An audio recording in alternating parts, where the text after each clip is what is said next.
Benjamin Stora, on commence donc avec l'actualité et ces images que nous allons voir ensemble. L'Algérie qui rapatrie 24 crânes de combattants. C'était pendant la période coloniale, 24 combattants du 19e siècle. Ils étaient entreposés au Musée de l'Homme à Paris. On va voir ces images et on les voit d'ailleurs avec l'armée algérienne notamment. Quelle est selon vous la portée de cet événement ? Je pense que c'est un événement important, cette restitution, cet acte qui a été fait par d'ailleurs Emmanuel Macron de restitution, parce que ça lève le voile sur une période très sombre qui est celle de la conquête coloniale, parce qu'on parle beaucoup de l'histoire de la guerre d'Algérie, mais dans le fond, on connaît mal ce qui a précédé, disons, la guerre d'Algérie, longtemps avant, c'est-à-dire la période de la conquête. À partir de 1830. À partir de 1830, et là, il s'agit effectivement des crânes de 24 résistants, combattants algériens dans la région, disons, près de Biskra, au pied des Aurès, des Ahachas, qui ont combattu et ensuite été vaincus et dont le principal responsable, Cheikh Bouziane, a été décapité. Donc, ce qui prouve aussi la cruauté de toutes ces batailles dans les conquêtes et dans la colonisation, que dans le fond, on connaît très mal. Parce qu'on sait mal que cette entreprise de colonisation a duré très longtemps, puisqu'elle ne s'arrête pas avec la reddition de l'émir Abdelkader en 1847, mais elle s'est poursuivie jusqu'à la conquête de la définitive ou pas de la Kabylie, par exemple, en 1871. Vous voyez, ça a été très long. Vous dites on en sait peu, mais vous en savez clairement plus que nous. Que s'est-il passé au juste au 19e siècle ? Quel a été le poids de cette conquête coloniale pour le peuple algérien ? Ça a été très important parce qu'il y a eu des dépossessions foncières très très grandes, très importantes, des déportations de population. Il y a eu des massacres aussi de population parce qu'il y a des tribus, des populations qui ont résisté à cette présence, à cette invasion, à cette occupation. Et donc par conséquent, ça reste une période enseignée, transmise dans les familles algériennes, quelles que soient les régions, que ce soit la Kabylie, le Mzab, les Aurès, parce qu'il y a eu des combats aussi qui se sont passés à Larouat. C'est ça qui explique, Benjamin Stora, la différence entre les bilans humains, hélas, qui ont été terribles. Parfois, on parle du bilan d'Algérie, certains remontent jusqu'à 1830. C'est vrai que c'est un bilan très lourd qu'on a du mal à déterminer, bien sûr, parce qu'on n'a pas les outils, disons, statistiques qui permettraient de mesurer exactement. Mais il est évident que la population algérienne, ce qui prouve l'ampleur du problème, a stagné entre 1830 et 1880, ce qui prouve quand même un déficit démographique très important et donc une conquête coloniale très dure. Alors Benjamin Stora, difficile bien sûr de résumer votre vie et même de parler des 6 ouvrages, mais tout de même, pour celles et ceux et les plus jeunes qui ne nous connaissent pas forcément, vous avez quitté l'Algérie et vous avez connu l'exil alors que vous n'aviez pas encore 12 ans. Quel souvenir gardez-vous de votre enfance, vous qui êtes né d'une famille juive algérienne ? C'est d'ailleurs le premier des livres des 6, c'est Les Clés retrouvées. C'est ça. C'est l'histoire de cette enfance à Constantine. Donc j'ai connu effectivement cette Algérie française, puis ensuite l'indépendance, puis ensuite la France. Donc une sorte de pont entre toutes ces histoires qu'il faut essayer naturellement de restituer. Les images sont fortes, bien sûr. L'image d'abord de ma ville, Constantine, qui est une ville de pont, une ville construite sur un rocher, une ville un peu magique, un peu secrète, mystérieuse, bien sûr. Une ville aussi où il y avait à la fois beaucoup de gaieté et puis de la guerre. Il y avait à la fois de la peur et de l'espoir. Il y avait aussi beaucoup de musique, parce que Constantine, c'est une ville musicale, c'est la ville du Mahalouf. On le sait tous, bien sûr. C'était toutes ces sensations que j'ai essayé de restituer, par exemple, à travers ce livre, Les Clés retrouvées, qui était l'histoire de mon enfance à Constantine. Alors, il y a aussi la génération d'octobre, dernière génération d'octobre. Vous revenez sur la guerre d'indépendance algérienne, les conflits, les luttes intestines des deux côtés de la Méditerranée.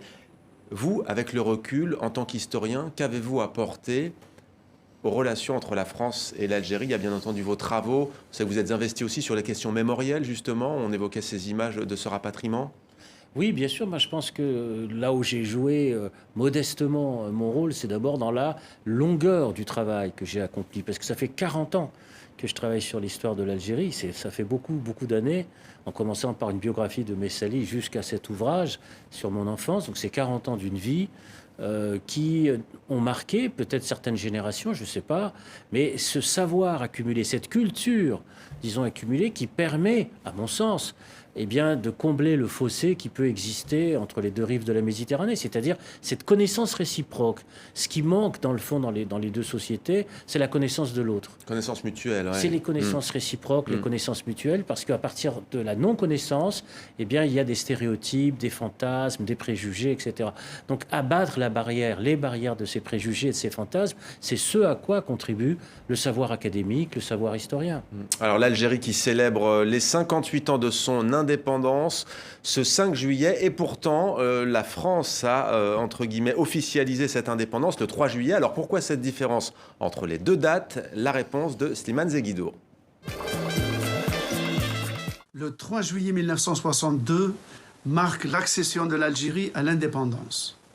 Ce jour-là, le général de Gaulle adresse un message solennel au leadership algérien, dans lequel il prend acte de l'indépendance de l'Algérie et désigne un ambassadeur auprès du nouvel État.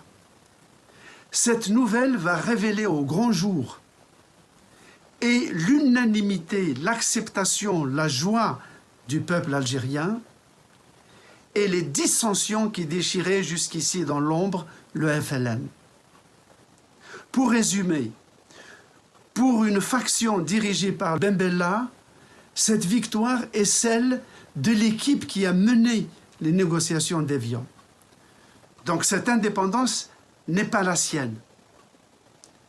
Ben Bella propose de célébrer l'indépendance non pas le 3 juillet mais le 5, au motif que le 5 juillet ferait écho au 5 juillet 1830 qui a vu le Dey d'Alger venir faire sa reddition devant l'armée française au pied de la Kasbah, au centre d'Alger.